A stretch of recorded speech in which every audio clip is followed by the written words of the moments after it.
I'm fat. Wow, I'm fat. She's only 19 years old? What am I doing with my life? Hey, 2 likes, nice. Do I like this photo? Does she really need more likes? Hey, I hope I'm gonna be invited to the wedding. What, 1 more like, nice.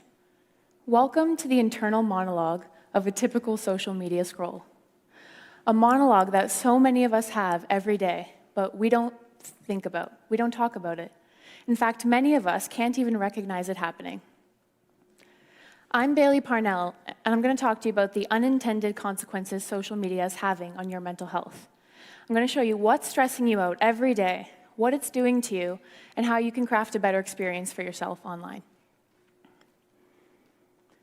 Now, just over a year ago, my sister and I took a 4-day vacation to Jasper, Alberta. This was the first no-work vacation I had taken in 4 years. On this vacation, I was going dark. I was turning on airplane mode, no email, and no social media. Now, the first day I was there, I was still experiencing phantom vibration syndrome. That's where you think your phone went off and you check and it didn't. I was checking incessantly. I was distracted in conversation. I was seeing these gorgeous sights Jasper had to offer, and my first reaction was to take out my phone and post it on social. But of course, it wasn't there. Now, the second day was a little bit easier. And you might be thinking I'm ridiculous, but I hadn't been completely disconnected in over 4 years. This was practically a new experience again. It wasn't until the 4th day I was there that I was finally comfortable without my phone. I was sitting with my sister, literally on the side of this mountain, when I started thinking to myself, what is social media doing to me? What is it doing to my peers? That was only 4 days, and it was anxiety-inducing, it was stressful, and it resulted in withdrawals. That's when I started to ask questions and have since started my master's research into this subject. You see, I've worked in social marketing, primarily in higher education, for most of my career. That means I work with a lot of 18 to 24-year-olds, which also happens to be the most active demographic on social media. The other thing you need to know about me is that I'm young enough to have grown up with social media, but just old enough to be able to critically engage with it in a way that 12-year-old me probably couldn't. So my life is social media, personally, professionally, and academically.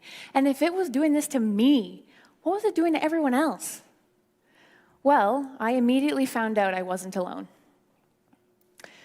The Center for Collegiate Mental Health found that the top 3 diagnoses on university campuses are anxiety, depression, and stress.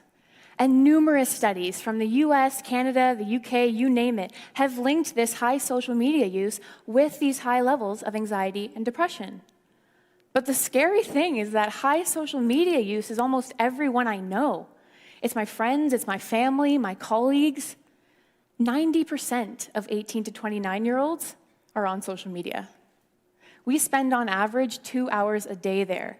We don't even eat for 2 hours a day. 70% of the Canadian population is on social media. Our voter turnout isn't even 70%. Anything we do this often is worthy of critical observation. Anything we spend this much time doing has lasting effects on us. So let me introduce you to 4 of the most common stressors on social media that, if go unchecked, have potential to become full-blown mental health issues. And this is by no means an exhaustive list. Number 1, the highlight reel. Just like in sports, the highlight reel is a collection of the best and brightest moments. Social media is our personal highlight reel. It's where we put up our wins, or when we look great, or when we're out with friends and family. But we struggle with insecurity because we compare our behind the scenes with everyone else's highlight reels. We are constantly comparing ourselves to others. And yes, this was happening before social media with TV and celebrity. But now it's happening all the time, and it's directly linked to you. Here's a perfect example I came across in preparation for this talk. It's my friend on vacation. BRB nap.